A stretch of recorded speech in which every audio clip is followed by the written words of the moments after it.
Nebraska plays host to number 24 Illinois. On Saturday, the 2-0 Ohio State Buckeyes are home against Marshall. The Buckeyes ranked number 3 this week. Number 1 Texas puts their 3-0 record on the line at home against Louisiana Monroe. Number 5 Ole Miss 3-0 at home against Georgia Southern. Big battle on tap in Norman, Oklahoma, when the number 15 Sooners put their 3-0 mark on the line against number 6 Tennessee. The Volunteers also 3-0. Another 3-0 battle in Stillwater. The number 14 Oklahoma State Cowboys are home against the number 12 Utah Utes. Number 11 USC on the road at number 18 Michigan. Number 21 Clemson at home against NC State. The number 20 Iowa State Cyclones play host to Arkansas State. The number 10 Penn State Nittany Lions home against Kent State. Bundle auto and home, renters or condo, and save with Progressive. That's the SportsGrid Sports Flash. I'm Chuck Sanders. Imagine your team always looking and feeling their best in high-performance technical workwear. Cintas can make it happen. They have garments for almost every job imaginable. And with the Cintas Workwear program, you get freshly laundered garments delivered every week for everyone on your team. Great garments without the bother of laundry. That's a real perk for employees. Find out how Cintas can boost team image and morale. Visit Cintas.com. Oh, I'm ready! And get ready for the workday. Our daughter Jessie loves playing detective. But since we discovered she has sensitive skin, we've been playing detective too. We thought the problem was our puppy. But it was actually our old detergent. So we switched to Tide Free and Gentle. Tide Free and Gentle has no dyes or perfumes, so it's gentle on her skin. If it's gotta be clean, it's gotta be Tide Free and Gentle. This back-to-school season, Tide and Downy are giving back with $1.5 million in scholarships. Enter to win. No purchase necessary. US/TC 17+. End September 30th. Rules. Tide.com/scholarship/official rules. No way football is played in the fall and winter. Because the hits don't hurt as much when you're numb. Get the lowdown on all the sports action coming up right here. It's smarter to be on SportsGrid. This is the SportsGrid Radio Network. You're listening to Football Full Circle with Joe Lisi and Ben Stevens. It is a Football Friday live right here on Football Full Circle. He is the mastermind of the pigskin. That is Joe Lisi. I am Ben Stevens. An hour together up until 1 p.m. Eastern to set the stage for your football weekend. Week 3 in the Sunday slate around the National Football League with the third week of this NFL regular season officially and already underway. And a huge week 4 college football slate as well. 4 ranked versus ranked top 25 tilts, including one on this Friday in Lincoln, Nebraska. Plenty to get to here over these next 57 minutes live on FFC, Lisa Guy. Yeah, great action in regards to that Big Ten matchup between the Fighting Illini and Nebraska Cornhuskers. And we saw a great game in regards to last night's action. Great for the New York Jets. They broke out in a big way, dominating and covering that line. And hopefully we set the stage for some great battles this coming Sunday because, again, some teams are 0-2, Ben, and they're going to have to get off the mat. If they go 0-3, that's it. It's signed, sealed, and delivered. Their fate is almost set in regards to not being a playoff contender. It would really seal their outlook, Lisa Guy, for the season since 2000 in this millennium. We have only seen one team start 0-3 and make it to the postseason. That was the 2018 Houston Texans. We have never seen a Super Bowl champion start a season winless through 3 games, 0-3. We'll get to all the narratives, the storylines, and of course, as we do here each and every Football Friday, our charge is to run through each and every game on the NFL weekend slate for your Sunday. But week 3 now underway, Joe. Last night in East Rutherford, New Jersey, the home opener for Aaron Rodgers and the Jets in 2024, albeit on a short week, against a team that had been more competitive than we anticipated early in the year, that being their divisional mates, the New England Patriots. But last night was really anything but competitive. The Jets roll to a 24-3 win on Thursday Night Football to kick off week 3. New York easily covering as a 6.5-point home favorite. Total of 38 and a hook stays well under. What was your reaction to what we saw between the Jets and the Pats on Thursday? Yeah, biggest takeaway for me, Ben, was how consistent the offensive line was in regards to the rushing attack. huge holes for both Braylon Allen and Brees Hall, and how mobile and really good outside the pocket Aaron Rodgers was, right? That was a big cause of concern. Was Aaron Rodgers completely healthy in regards to the Achilles tendon surgery? We saw him make plays outside the pocket, not just tucking it and running, Ben, but the ability to extend plays with his arm. Tried a couple of deep shots to Mike Williams and Garrett Wilson, didn't connect. But hey, that part of his game is back, and if he can develop that with Garrett Wilson and those young wide receivers, this team is a contender in the AFC East. What do you get, obviously, out of the defense? Because, again, I think New England was a little bit limited in what they brought to the table from a passing perspective. But if they could do that against the likes of Buffalo and Miami in regards to that defensive front, they're going to be there.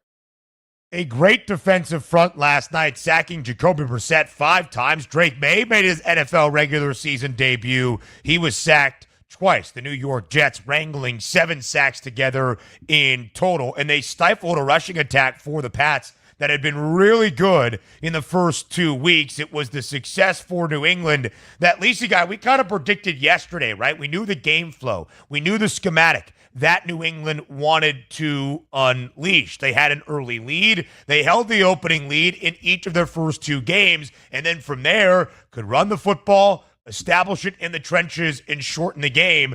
Both teams punted on their opening offensive possession.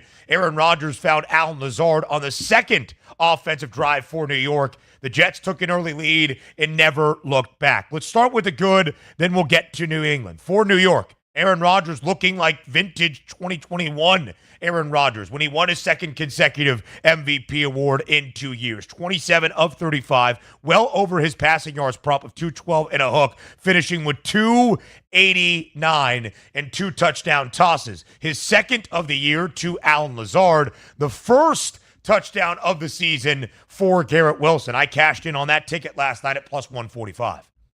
Yeah, I mean, Garrett Wilson was open early and often, and that was the biggest thing as well in regards to his performance, right? They forced the ball into him at the goal line to get that touchdown cast at plus 155, to your point. We also saw Conklin have a huge part of that offense. What did he have? I mean, his number at the start of the game, Ben, was 19 and a half. He had 80-plus yards in regards to that matchup. So when Aaron Rodgers is effective, he's going to the tight end. Right, did it for years with Mercedes Lewis and Tanyan in Green Bay. Now the emergence of Conklin and Ruckert in that offense, if you can get that, that'll open up Garrett Wilson and obviously Mike Williams that got involved as well. This is a team that has weapons, and their trigger man now is healthy, so they're slowly getting acclimated. For the New England Patriots, Ben, they need to develop talent. They can't just go into games, and I understand they're shorthanded, but they have to develop talent as it relates to the skilled players outside of Ramondre Stevenson if they're going to have any shot to be competitive in 2025.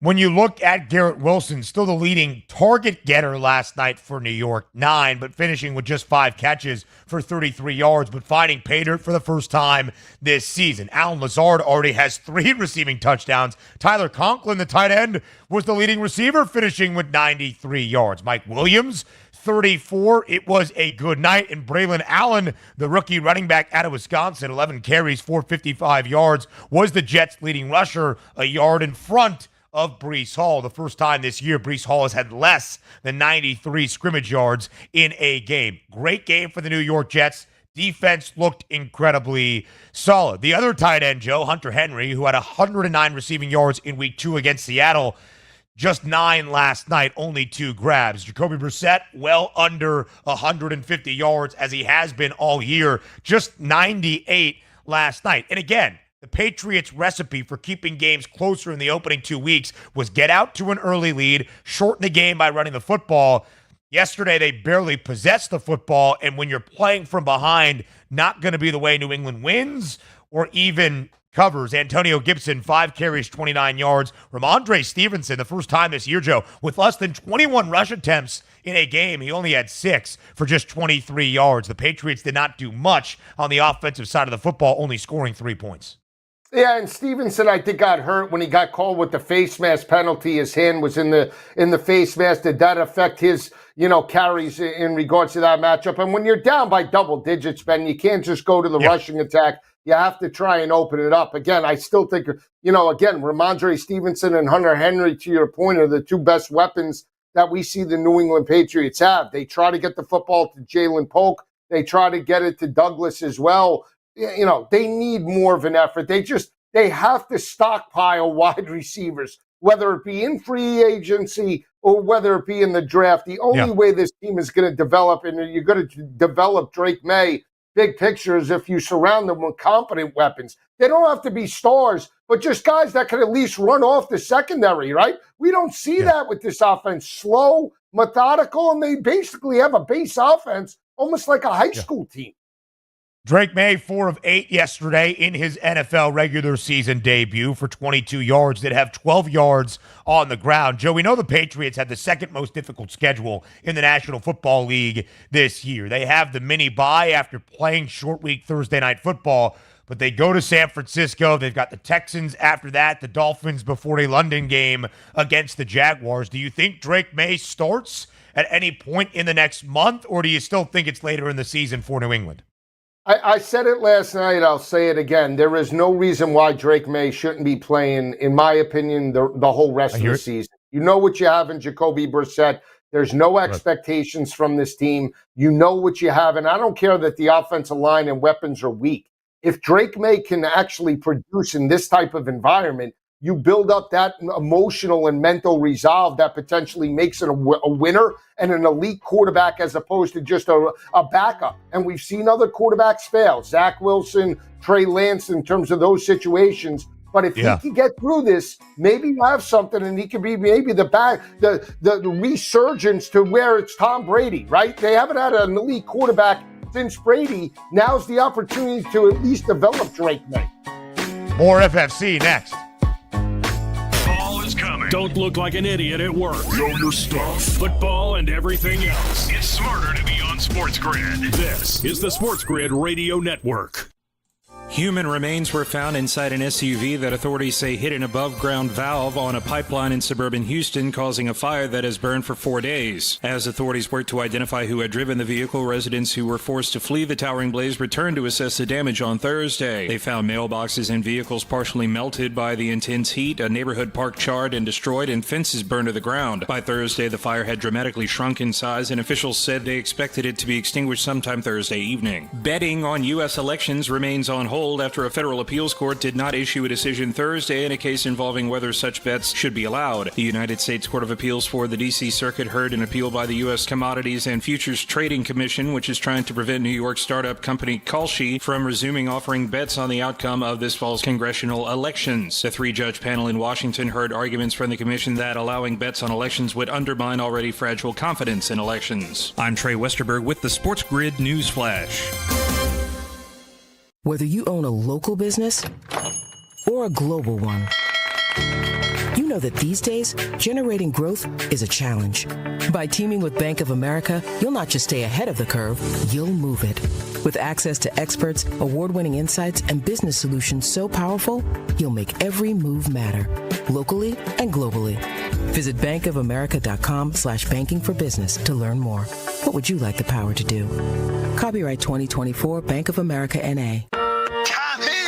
I can't wait for golf this weekend, huh, buddy? Time flies. Love you, man. Oh, don't forget your knee brace again. We aren't in college anymore. Moments together matter, so help protect yourself from RSV. If you're 75 or older or 60 plus with a chronic condition like asthma, COPD, heart disease, or severe diabetes, you're at higher risk of landing in the hospital from RSV, and there are no prescription RSV treatments. Check eligibility and schedule your RSV vaccine at vaxassist.com. Sponsored by Pfizer. Fall is almost here. It's time to stow the lawnmower and get ready for all that glorious action coming your way. Stay tuned to SportsGrid for all the strategies, angles, and info you need to get the winning edge. This is the SportsGrid Radio Network. You're listening to Football Full Circle with Joe Lisi and Ben Stevens. Live right here on Football Full Circle, it is FFC. All right, Lisi Guy, we move forward from the start of Week 3 to the entirety of the Sunday slate. If this is your first time tuning into see on a Football Friday. We preview and give you a thought for each and every game, a part of the National Football League weekend, and we go in the order we see it on the odds board. Let's start in Cleveland. The Browns host the Giants, 6.5-point spread in favor of Cleveland, 38.5 is that total. Joe, it's probably not the sexiest game on the board. What's your read of it? I'm actually going to take the points with New York, and I know that sounds crazy, but again, they moved the football against Washington last week. We saw the emergence of Malik Neighbors, and again, I'm just not sold right now in regards to the passing attack for Cleveland. So again, Cleveland might win this type of matchup, but I think it could be slightly high scoring, going completely contrarian here. It's back-to-back road games. I think Brian Dable needs to open it up. We saw Neighbors get involved. Look for a heavy dose of Wan'Dale Robinson, Daniel Jones as well on the road. I think we could get points. So give me the Giants. Yeah. I don't know if they win it, Ben, but I think it could be a high-scoring game, 28, 24, something like that, and the Giants are within the number. We go through the total. You know what's really fascinating, Lisi Guy? The Giants as an underdog under Brian Daboll, that's the start of 2022, have actually been really good. They're 19-12-1 against the spread. They're a group of 6 teams that have covered in at least 60% of their games as an underdog. They're the only team in that group of 6 that has been booked as a dog in at least 30 games. In fact, at least 25 games. So the Giants have been good. They have not covered, though, so far this season in what has been basically 2 pick'em spreads. Last week, on the road in Washington against the Commanders. Washington won that game outright. And then, of course, in week number 1, the Giants were a slight home underdog against Minnesota. They got hammered 28-6. Cleveland, it's been a shaky start. They were bad week 1 at home. They were okay last week on the road in an ugly game against Jacksonville. The Giants, one of 10 teams that has gone under in both of their first 2 games this season. A young quarterback matchup, Lisi Guy, in Indianapolis is our next game up. The Colts, 1.5-point home favorite. Anthony Richardson, of course, getting the start against Caleb Williams in his 3rd career start for Chicago. Total 43.5 on the money line. It's a virtual pick'em. Indy -112, the Bears -104.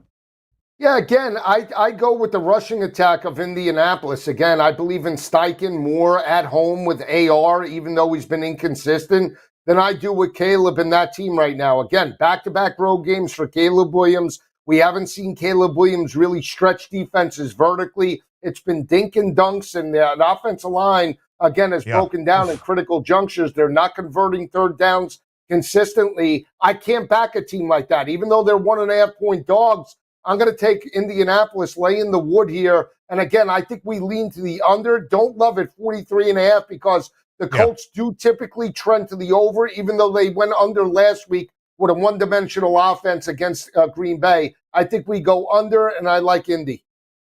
Indy looking for its first win of the season. Joe, we got to see more out of both quarterbacks. The de facto rookie campaign for AR, of course, 3rd career start for Caleb Williams, who has a 56.1% completion percentage. That's 6th worst out of the qualified NFL starting quarterbacks. Nobody worse, though, than AR. He's the only guy in the National Football League that has started 2 games this year that it has less than a 50% completion percentage. It's 49.1. That was the fear, Joe, for a guy that only started 1 full season at Florida with a 53.8% completion percentage for the Gators in 2022. I think the Bears defense will have a good day. Can the Bears offensive line keep Caleb Williams upright? 7 sacks last week. Caleb was the leading rusher for Chicago. Outside of that, they had nothing. DeAndre Swift, 14 carries for only 18 yards against the Texans. Speaking of Houston, they won on Sunday night. But, Joe, they won by 2 on the road week 1 in Indianapolis, 3.5-point favorite. All right, season debut, road favorite in a divisional game. They won by 6. The Bears did actually cover by the hook on Sunday Night Football. So Houston now just 3-7 against the spread with C.J. Stroud as the starter when booked as a favorite. This is one of our 2 perfect 2-0 matchups that features 2 teams that are undefeated to start this year. The Texans in the Twin Cities taking on the Vikings. And Houston, 2.5-point road favorite, total 45.5. What do you like? I like Houston here. I do. On the road, I think they break out. I think they have better weapons. I think we'll see a little bit of a regression in regards to Sam Darnold. I know he's stepping up right now, playing very well, got the victory over San Fran. But I just believe in C.J. Stroud and that offense. He could check it down. You have Mixon with the rushing attack. And I like DeMeco Ryans in the defense. That's the biggest thing. We saw them contain Chicago. They did enough to get the victory against Indianapolis, against basically a journeyman backup. I think they can make enough plays to really contain Sam Darnold. Give me the Texans. The total, Ben, 45.5. I want to say over, but something tells me that, Minnesota's going to want to run the football here. So I lean to the under, but I don't love it. I like Houston more than I like the total. Defense has been good for Minnesota under Brian Flores as well. They held San Francisco to only 17 last week, and they held the Giants to only 6 on the road in week 1. Sam Darnold at least 208 yards in each game, 268 last week, 2 touchdowns in both, but an INT in both as well. C.J. Stroud yet to turn over the football this year. Again, a peculiar spot for the Texans, that if there's been one blemish, Joe, on the resume for C.J. Stroud in his 1+ season in the NFL, it's covering games booked as the favorite, just 3-7 ATS. We are going to learn a lot in week number 3 in that spot in Minneapolis, and I think in this one in the Big Easy. New Orleans, 2.5-point favorite against the Eagles. I think the Saints have been the most surprisingly impressive team to start 2024. Total 49 and a hook. Joe, can New Orleans stay perfect with a victory at home against the Birds? They can, but I'm going to take a bounce back for Jalen Hurts and the Eagles here. I think playing it, I do. I like the Eagles to bounce back in a big way here. I think that Jalen Hurts will potentially take the game over, and Derek Carr and the Saints, even though they're putting up points, and that defense has been opportunistic, I still worry about that in regards to playing Philadelphia. I'll give you my thought on that game, and we continue to spin through the Sunday slate in the NFL up next on Football Full Circle.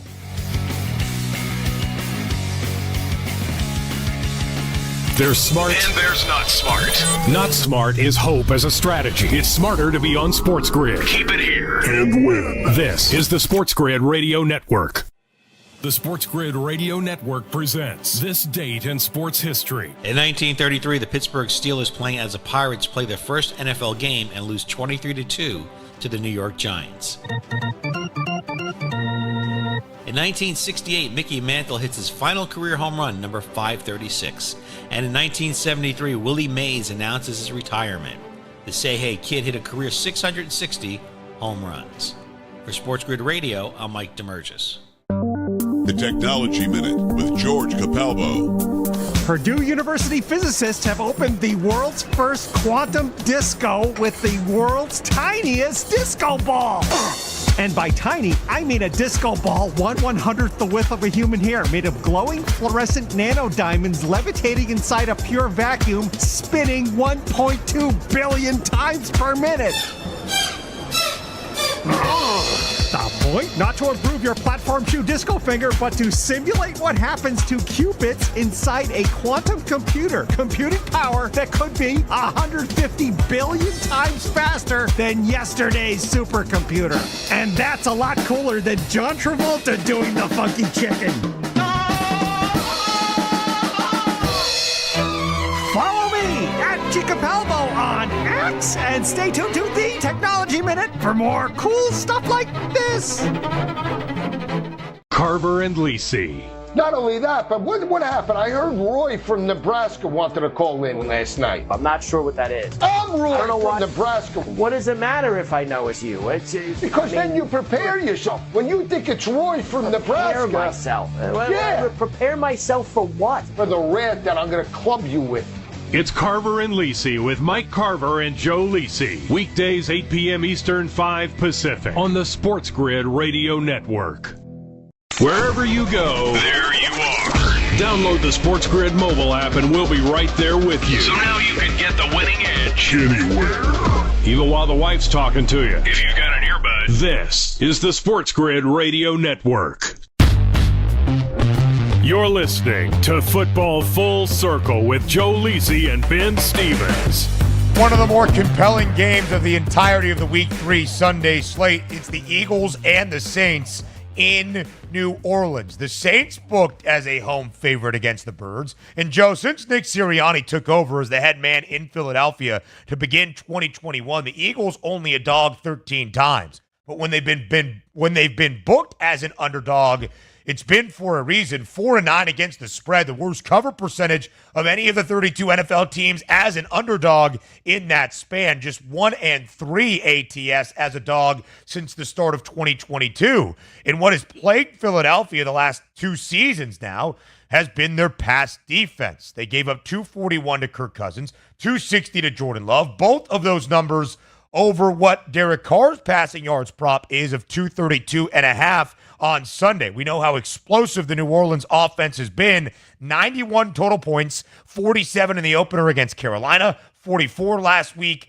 against Dallas. The next highest scoring team is Arizona with just 69. The Saints, the only team with 70 points or more in the NFL. Can the Eagles slow down the Saints?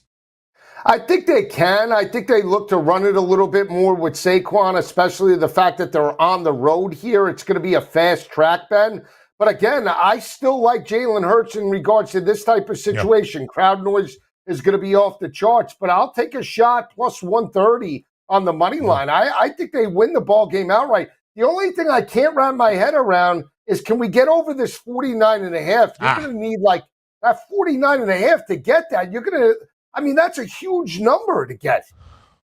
It's been nothing for the Saints so far, though. They scored on their first 6 drives last week, a touchdown on all 6, 4 to Alvin Kamara. They scored on their first 8 drives of the opener against the Panthers, 5 TDs, 3 field goals. That's Philly's biggest task, slowing down New Orleans on Sunday. Again, Joe, only 2 matchups in Week 3 that feature 2 teams that are a perfect 2-0. And again, probably not spots we expected. In Minnesota, it's the Vikings and the Texans. In Pittsburgh, it's the Steelers and the Chargers. Some quarterback concerns on both sides. First, injury-wise for LA. Justin Herbert dealing with an ankle injury. Jim Harbaugh is optimistic he is going to be able to play on Sunday in the Steel City. And we expect to see Justin Fields for a 3rd straight week. Just 1.5 in favor of Pittsburgh at home. Lowest total of the weekend, 35 and a hook.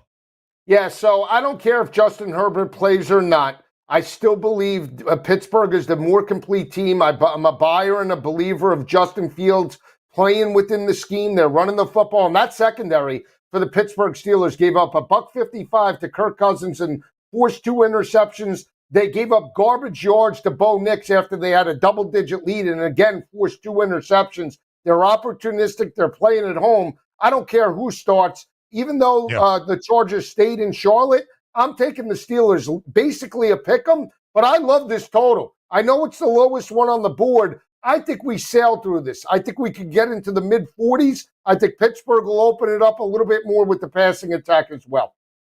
Justin Fields, only 13 total incompletions this year, has not been tasked with doing much through the air, and that's been fine for Pittsburgh. They've won both of their games so far this season. Of course, they have covered in both. They won outright as the road underdog in Atlanta Week 1. 40.5 the rushing prop for Fields, 53.5 for Najee Harris, 53.5 for J.K. Dobbins, a guy that's put up at least $130 in each of the first 2 games for the Bolts so far this year. Justin Herbert, the only time in his career he has had 2 consecutive games with less than 30 pass attempts, have been the first 2 games of this season. Jim Harbaugh could suit up, and they're still going to run the football to J.K. Dobbins and Gus Edwards. The Broncos and the Bucs. Tampa, a 6.5-point home favorite, total at 40.5. Again, Joe, as we talk, maybe surprising 2-0 teams, or at least impressive in how they have done things so far. Tampa tops that list as well. Can they cover as a near touchdown favorite against Denver?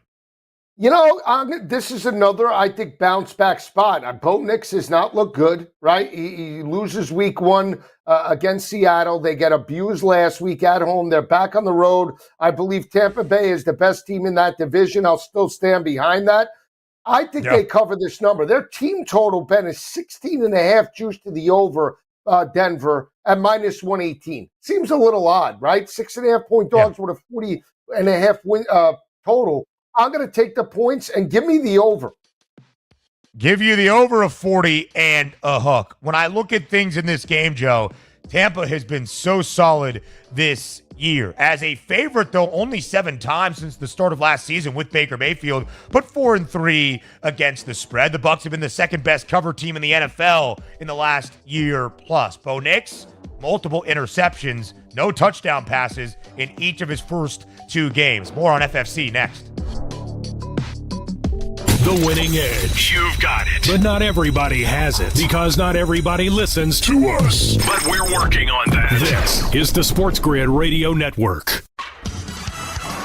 Progressive presents the SportsGrid Sports Flash. I'm Chuck Sanders. Swung and ripped to right. There's a base hit. Hitting third, coming for home. Ramirez. He will score.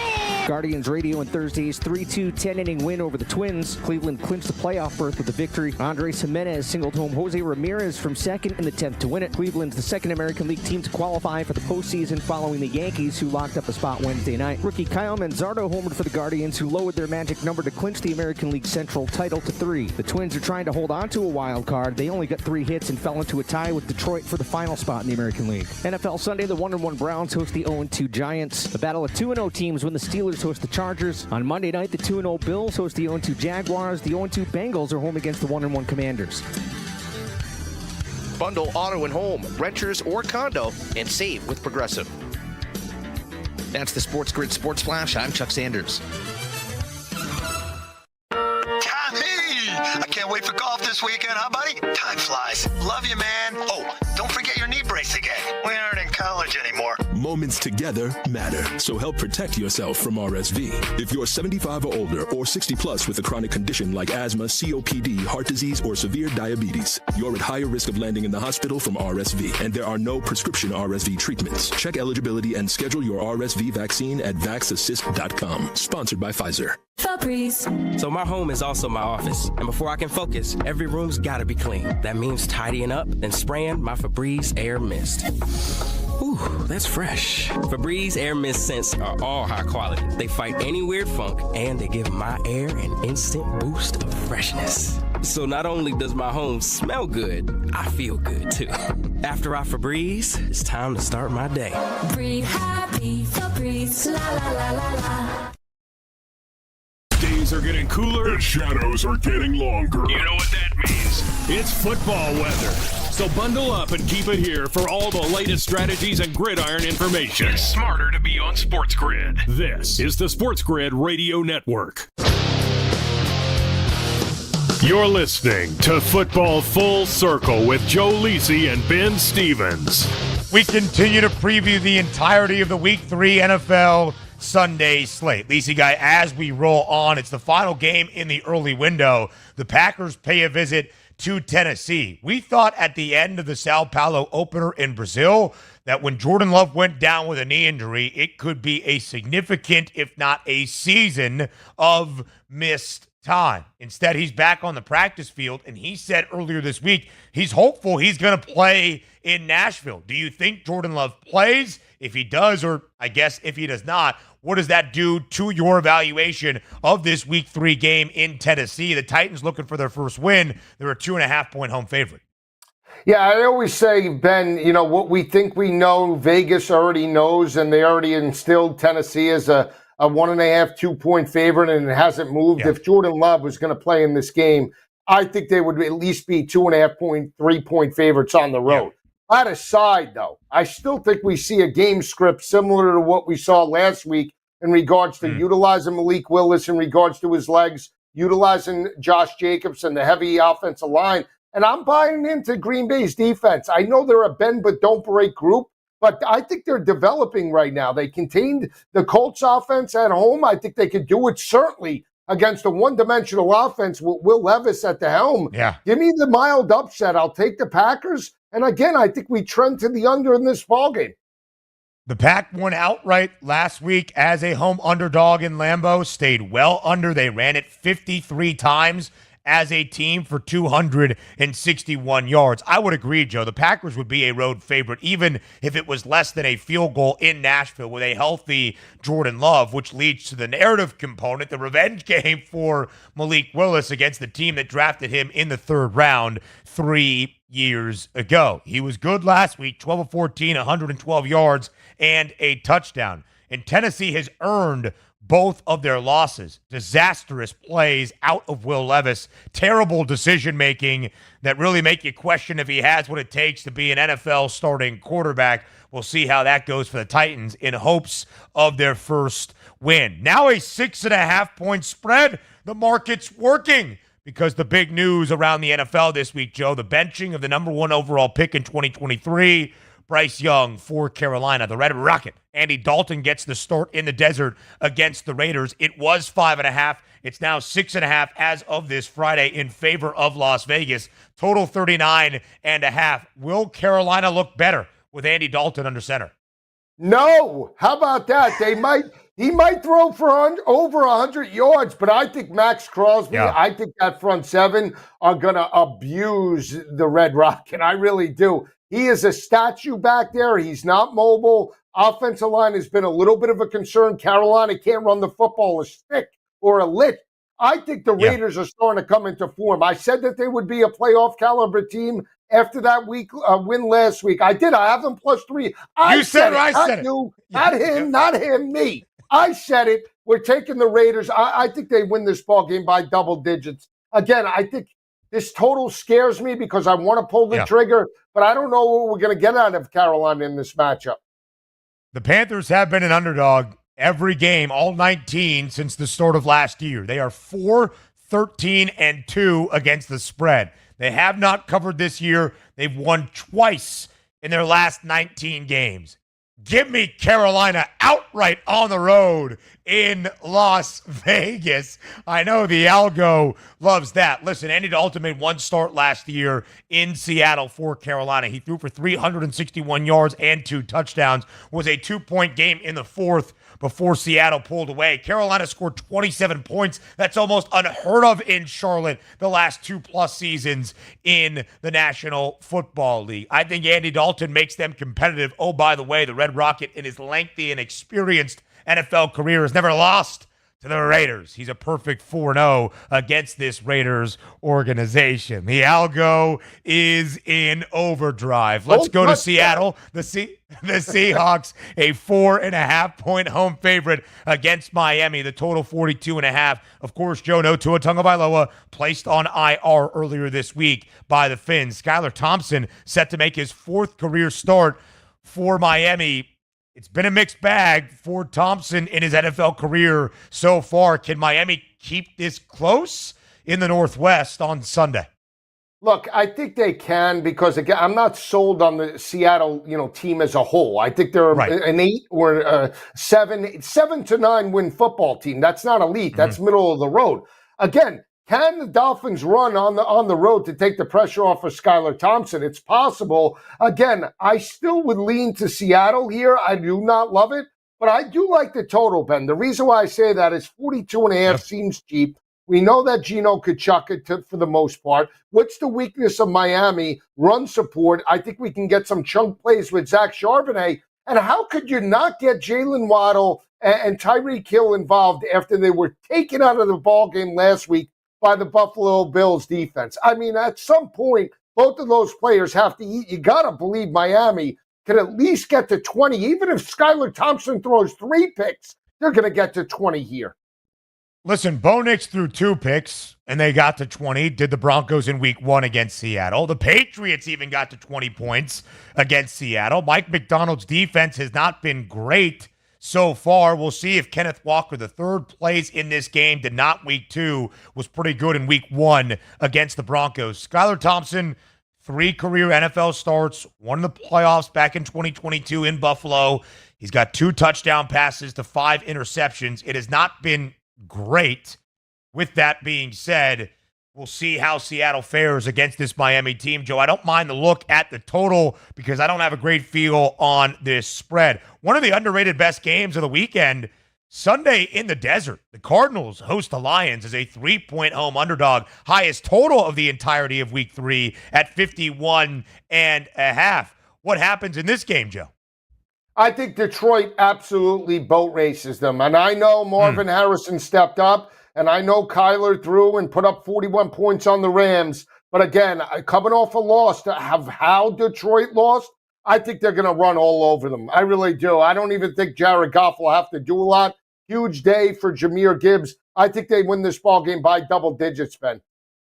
Yeah, listen, Detroit was bad last week in the red zone, just 1 of 7 against Tampa. You would think they can make sure that is better this weekend. Highest total of the weekend. I will say this, Joe. Detroit has been the best cover team in the NFL the last 2 years since the start of 2023, 15-7 against the spread. The Cardinals, though, as an underdog under Jonathan Gannon, 18 times, 10-8 against the number, 11-8 against the spread in all 19 games as they covered easily as a short favorite at home last week against the Rams. Lisa Guy, you talked about starting 0-3. We mentioned it early in the show. Since 2000, in this millennium, only one team that has started winless 0-3 has made the playoffs. It's the 2018 Texans. No Super Bowl champ has ever started winless 0-3 in the history of the National Football League, which leads us to a huge game in Dallas on Sunday. It's a virtual pick'em, -110 money line for the Ravens, who are 0-2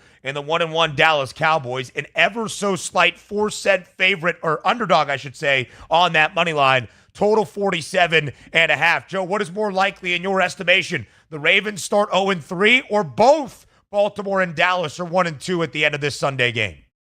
I think Dallas actually wins and abuses them a little bit. And the reason why I say that, Dak has better weapons. And I've said for a year now, Baltimore's not going to win an AFC championship, Ben, unless they build up the passing attack. Isaiah Likely's good. He's not elite. And again, Zay Flowers is good. He's not Justin Jefferson or CD Lamb. And that's the difference in regards to this matchup. I think Dallas bounces back in a big way defensively as well.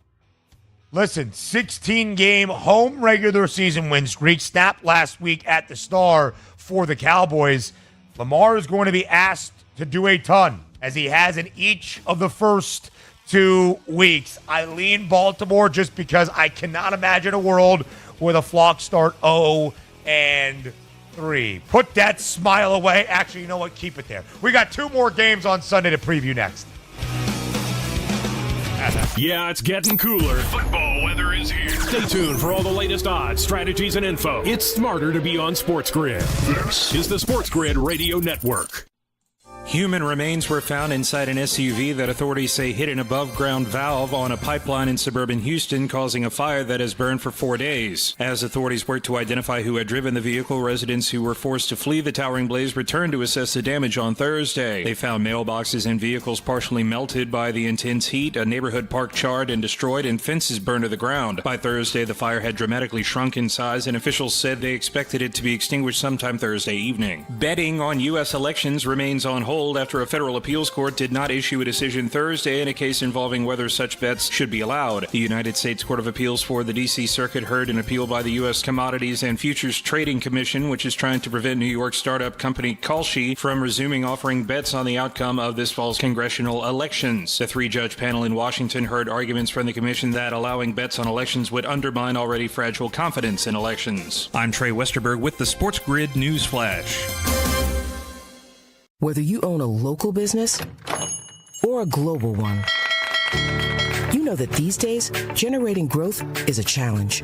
By teaming with Bank of America, you'll not just stay ahead of the curve, you'll move it. With access to experts, award-winning insights, and business solutions so powerful, you'll make every move matter, locally and globally. Visit bankofamerica.com/banking for business to learn more. What would you like the power to do? Copyright 2024 Bank of America N.A. I can't wait for golf this weekend, huh, buddy? Time flies. Love you, man. Oh, don't forget your knee brace again. We aren't in college anymore. moments together matter. So help protect yourself from RSV. If you're 75 or older or 60 plus with a chronic condition like asthma, COPD, heart disease, or severe diabetes, you're at higher risk of landing in the hospital from RSV, and there are no prescription RSV treatments. Check eligibility and schedule your RSV vaccine at vaxassist.com. Sponsored by Pfizer. Ask any player and they'll tell you any advantage is important. That's where we come in. SportsGrid delivers gaming strategies and analysis 7 days a week. The winning edge. It's your advantage to more winning more often. This is the SportsGrid Radio Network. You're listening to Football Full Circle with Joe Lisi and Ben Stevens. 2 more games on the Sunday slate to preview before we flip our attention to a huge weekend in college football. Joe, the story of the game in SoFi on Sunday, the Rams' home opener in L.A., is injuries for the Rams.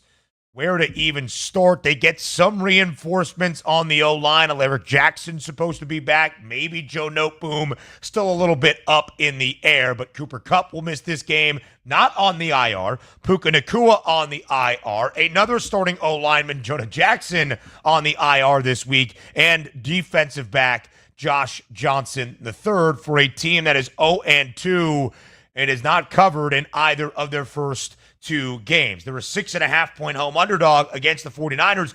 Injuries the theme. San Francisco without Christian McCaffrey, Deebo Samuel, and George Kittle missed practice yesterday, as did Charvarius Ward, their cornerback, Joe. With so many injuries, how do you approach nearly a touchdown spread in favor of the Niners? Yeah, it's a divisional game, and I think you're going to get the Rams' best effort. I think it's a lower scoring game. I think you get a heavier dose of Kyren Williams.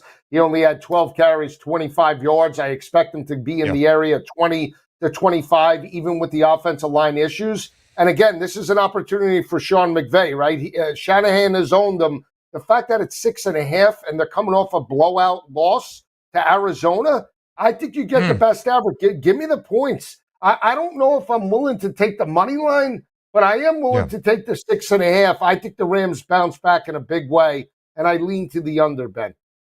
Yeah, Lisa, guy, it's an interesting game. I think the under is the right side. 44.5 was the total even earlier today. It's dropping. It's at 43.5. I'd look at Jordan Mason. With all the injuries to San Francisco, the Rams have given up 197 yards per game already on the ground. Detroit thrashed them. Arizona thrashed them last week with the run game. Over 91.5 rushing yards. It's steep, but he's had 100 in each of the first 2. Sunday Night Football to end out week number 3's Sunday slate. In Atlanta, the Falcons, a home underdog, getting a full 3 points from Kansas City. 46.5 is that total. Lisa, guy, Chiefs, Falcons, Sunday night. What do you like?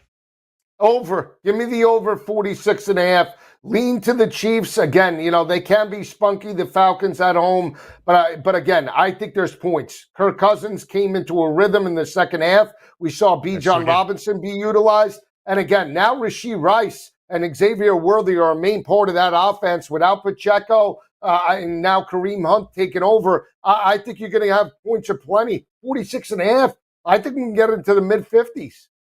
Don't forget Crocky J's pop. That's Carson Steele, 45.5, his rushing yards prop against the Falcons. Joe, when you look at Bijan Robinson, he's been great in each of these first 2 games, doing now what we expected him to do under Arthur Smith in his rookie season. At least 111 scrimmage yards in each of the first 2. 106 and a hook is his rushing plus receiving yards prop for Sunday, but yet to find pay dirt is minus 140 to score on Sunday night. It will be an area I look. The Falcons, as a home team this year, 0-1 against the spread. They lost outright to Pittsburgh. As an underdog, though, 1-0 ATS, the dramatic comeback on Monday night against the Eagles. Not an easy start to the year for Atlanta, but the second easiest schedule when all is said and done. This is a difficult game. The Chiefs, of course, the favorite on the road. All right, Lacey Guy, let's talk some college football. 4 ranked versus ranked top 25 tilts on this week 4 slate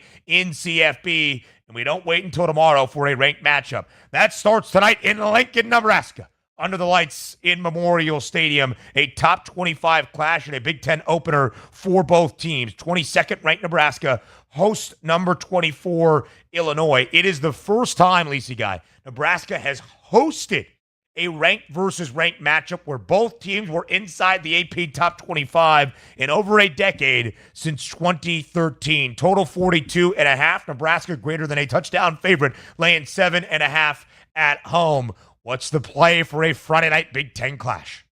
I'm going to take the points, Ben. I'm not going to bet this game. I know I would take the points. I'm going to watch it play out. But I told you again, there's just certain programs that play very well in regards to rivalries in college football. And this is no different. Illinois has owned Nebraska no matter how bad, good, ugly it's been. And I still believe in Altmaier enough. He's a mobile quarterback.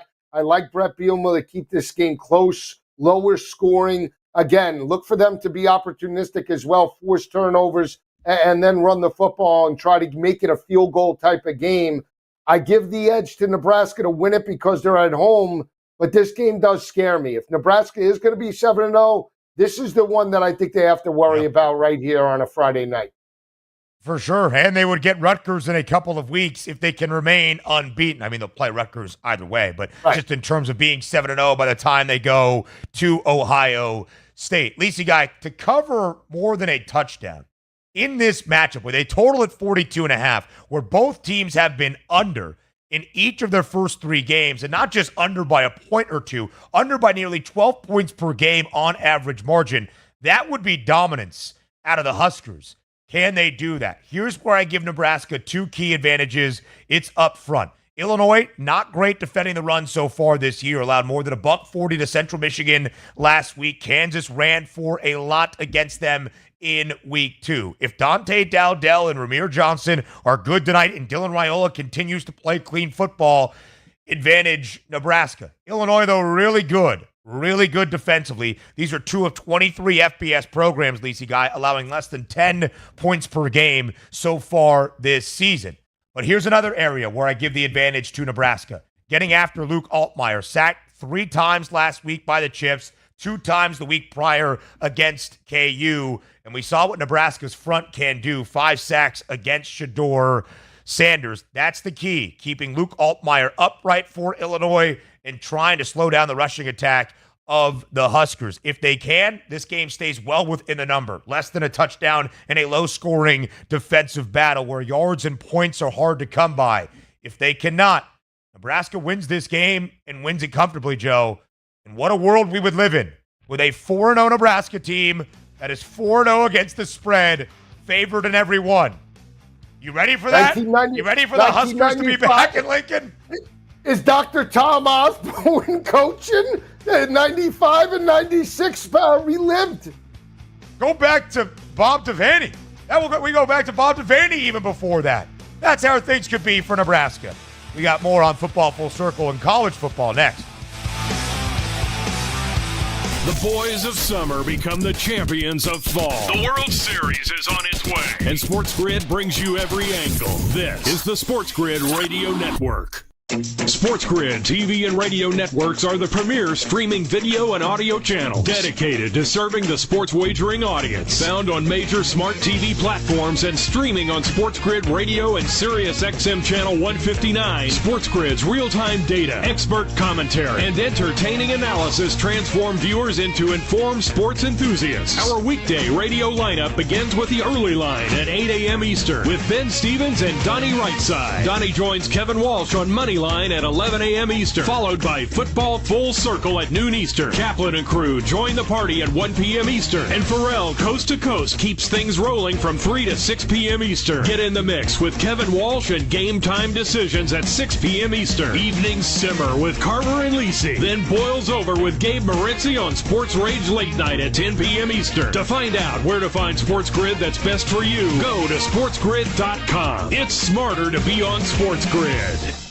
How would you like to get high-speed internet for your home for less than $2 a day? That's right. For about $50 a month, you'll get lightning-fast internet. Are you paying less than $50 a month right now for your internet? Then call Whole Home Connect right now for blazing fast internet at $50 a month with no price increases, no hidden fees, no contracts, no upfront costs, no equipment fees. It's a great deal. And guess what? You can try it for 15 days. days. If you don't like it, you get your money back. But you're gonna love it, and you're gonna love the price. Internet for your home for $50 a month. That's less than $2 a day. Plus, no contracts, no upfront costs, no equipment fees, and our 15-day guarantee. Call now. 800-797-1292. 800-797-1292. 800-797-1292. That's 800-797-1292. Think of us as your cool roommate that has this innate gift of somehow always picking winners and never bugs you about doing the dishes or paying rent. Sports gaming strategies and information 24/7. Get the winning edge. This is the Sports Grid Radio Network. You're listening to Football Full Circle with Joe Lisi and Ben Stevens. 4 ranked versus ranked matchups in week 4. Let's go to the 3 on Saturday. It starts in the big house. Michigan, a home underdog once again against USC. 5.5-point spread, not in favor of the reigning national champs, but the Trojans on the road. Total working its way down. It is 44 and a hook. Lisi guy, you were the one to tell me this when this line opened up in the summer. Michigan was nearly a double-digit home favorite. 9.5 points. Now it's 14 points of movement back to USC, laying near a touchdown. Is it too drastic of movement, or does it feel fitting for where both of these teams enter this game? No, I think it's fitting in the sense of where USC is, not just from an offensive perspective with Miller Moss, but the defense led by their new coordinator, Danton Lynn, right? They're only giving up 100 rushing yards per game. They do have a bye week coming into this matchup. Michigan has no offensive identity, and they're starting a new quarterback, even though he's been in the scheme. Alex Orji gets the nod over Davis Warren, right? I thought in the offseason I'd be inclined to take the 8.5 with USC because I assumed USC would lose week 1 to LSU, right? So it was sort of, Big Ten type of game, but it's reversed now. The 23 home game winning streak was snapped against Texas. I think this is a bounce back spot, Ben. I'm willing to take the points. I don't love it, but I'm willing to take it because I think the only way Michigan can win is if they really attack them. You're giving up 100 rushing yards per game. Let's see if you could stop Mullings and Edwards. We're going to run it 50 times in this matchup. And that is the key, Joe. A little bit of buyback, even more so on the Maize and Blue. Just a 4.5-point spread as of this moment. Alex Orji makes his first career start, and run the football they will for the Maize and Blue. More than 300 yards last week, 3 rushing touchdowns. They did not have a single rushing TD in the first 2 weeks against Fresno State nor Texas. An underdog, though, twice at home already this year, Joe, for Michigan. In the 3-year run of 3 straight Big Ten titles, 3 straight CFP appearances, capped off with a national championship in 2023, they were a home underdog once. And that was against Ohio State in the game in 2021. Of course, Michigan won that football game outright. It is a sign of the times. Can USC defend the run? They blanked Utah State in week 2, the first shutout Southern Cal has pitched since 2011. Let's move on to another game, Joe, that has featured some line movement as well. It's Oklahoma State and Utah. I literally talk about line movement. Here we go again. An hour ago, it was 2.5 points in favor of Oklahoma State. They opened as the home favorite. It flipped back to Utah earlier in the week. It was 2.5 an hour ago. It's now Utah laying 1.5 on the road in Stillwater. That can only mean one thing. The 25-year-old Cameron Rising is going to play. At least that's what the line movement says. We're not going to know until 3:30 and Cam Rising walks out on the first offensive possession. The Cams is rising over in Stillwater, right? That's what it is. Rounding again. This is it, Ben. A couple of factors. We know how dominant Oklahoma State is at home in Stillwater. They're 20-3 straight up, or 20-2 over the past 3 seasons, right? Haven't looked as consistent with the rushing attacker. Ollie Gordon struggled against Tulsa for the most part. It was Alan Bowman struggled for the most part against Arkansas State. You see his number, 80.5. That's down from 130 basically 2 weeks ago against the Hogs, right? Here's the thing. Typically, Utah's never a very good road team. They're literally like a 540 winning percentage over the last 7 years with Kyle Whittingham. I do like them in this spot, though. I know they didn't cover against Baylor. They really haven't shown a lot, but I think they're just a little bit more physical in the trenches than Oklahoma State, and I'm not sold on Bowman. I don't care who starts at quarterback for Utah. I think Bowman is turnover prone in big games. Give me Utah now laying the points. I think they strike it, and I think they win by a field goal or more.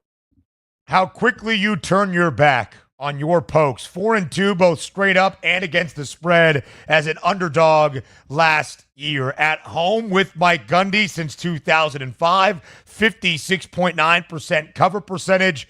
It is the 6th best among FBS programs in the last 2 decades.